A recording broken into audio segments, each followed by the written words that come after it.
on one end, I mean, I don't think we should be generally segregating females and males from chess, and that's not the case. I mean, like over 99% of tournaments are not segregated.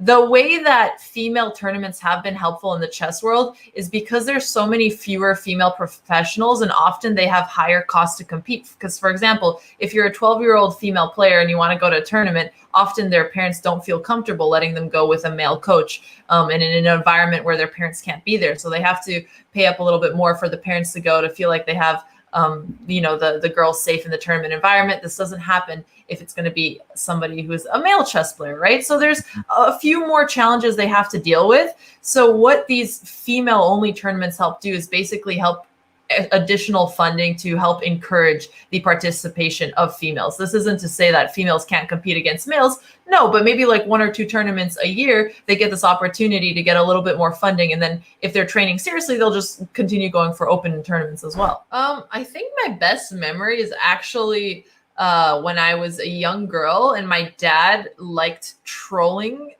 other players because they wouldn't take me seriously.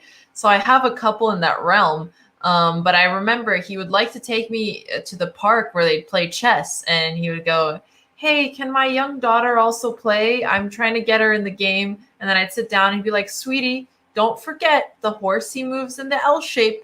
Okay, so make sure it's moving 3 squares, not 4." And I'd be like, "Okay, Dad." And then like we'd sit and we'd like hustle and then get angry over time that we'd beat them, and I'd be like, "Who is this girl?" And then my dad would find it so funny.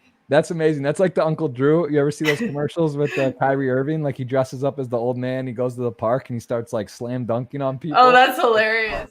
Chess is considered a mental sport. What sets it apart from other sports? What do you think is the biggest difference between chess and some of the other mental sports, or just in general, like what's different about chess? I think chess is like one of the most intense mental sports, because it's something like, 4 to 6 hours per game, including looking over things before and after. And it's one of those games where even if you have one lapse in focus or concentration, that can be enough to lose. So the stakes are so high, it's completely on you. And it's totally your fault if you lose because it's an information perfect game, right? I think a huge misconception about chess for people who are adults is that it's not worth getting into because you can never be a grandmaster or anything like that. And I just want to encourage anyone, even if you haven't played chess until now, it's one of those games that you can start enjoying at any level, especially because you're playing people who have a similar rating to you online. And learning and improving is super rewarding. It's a very fun hobby. I mean, watch Queen's Gambit, but then instead of wasting your time on Netflix, try to do something that engages your brain and it makes you feel happier, like you're actually being able to accomplish something. So I would recommend that chess is something that anybody can play and enjoy. That's awesome. And I'm gonna not be impeccable with my word. I'm gonna ask you one last thing. What is it? Because what do you feel that chess teaches and translates into the real world most? Like what thing do you learn, or sort of what attribute or feature do you think that you just like can apply? If you told someone, hey, you're gonna play chess, and you tell a parent to get their kid into it, what can they get out of that would teach them real life lessons? Right now, I think one of the most important things chess can do is provide you with a meditative like experience, something that really helps your focus, because we have so many distractions now, especially with our phone, with social media. You're never really focused on one thing. But with chess, you really get caught in the moment, and you can play like a 10-15 minute game, and that's all you're focusing on. And it's very relaxing at the end of the day as well. And I think it's one of those skills that we need to start relearning with all of our current distractions. I think variants are fun, and the idea of combining chess and poker is awesome. I don't think it has been executed to the point where it's perfect yet, because even in Choker, it's heavily weighted towards chess. Because even if and you can also see this in the ELO calculator. So for example, someone between like 1500 to 2100, you need, I don't actually remember what it was exactly, but it was something like 3 or 4 pawns worth to equalize the game. So you're playing Choker, and you could bet a lot more, because even if you have less pieces and somebody's lower rated, you're just going to kill them, right?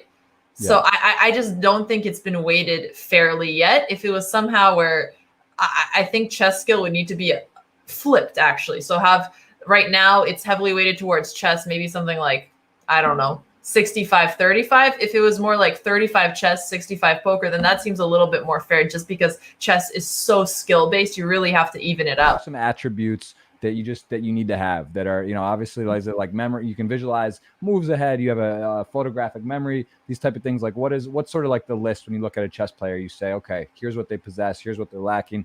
What's the most important in your mind? That's a good question. What the different attributes are. I mean, when it comes to memory, I know there was I think it was a National Geographic maybe documentary, and it was with one of the Polgar sisters, with Susan Polgar or Judith Polgar, and they were basically showing that she has this incredible memory when it comes to the game, but if the pieces were rearranged randomly, then she wouldn't be able to remember them as much. So what I'm saying, it's very specific to the game, and I'm sure chess players, like the top chess players like Magnus, the Judith Polgar, they have extremely high IQ. But it's a combination of a lot of different skills, and also cultivating those skills, particularly for the chess game, properly over years and years, that I don't even know if they're just general skills that apply to other industries or sports. How about cheating in chess? There's been some reporting and about allegations in online chess. Pretty common. GMs report that using solvers and stuff. Does this come up at all? Is this something you're worried about? And then the integrity of the game, do you feel this is a real problem, or is this just once in a while thing? So it's interesting because this used to be the biggest issue with hosting tournaments online. It is so hard to see if people are cheating if they're just playing from their computer, because they can have an engine open and maybe only use it once or twice throughout the game. Or maybe they have a grandmaster who's similar strength to them that is sitting behind them and kibitzing one move or two. How do you know if somebody's cheating, especially when there's money on the line? And this is something that had to be sped up a lot with COVID, because you can't have online events in person anymore. They have to be moved to online. And chess.com has definitely been leading the change here, because they put a ton of research into anti-cheating, and they have a really good algorithm for it, and they have grandmasters on the committee, and they've been able to get it with extremely high accuracy to figure out if people are cheating. And obviously, not going to share any details about how they do that, because we don't want to help people get over it or something like that. But on top of that, they also have people having to have a camera or something like that, being able to monitor them while they're playing. So that has helped a lot.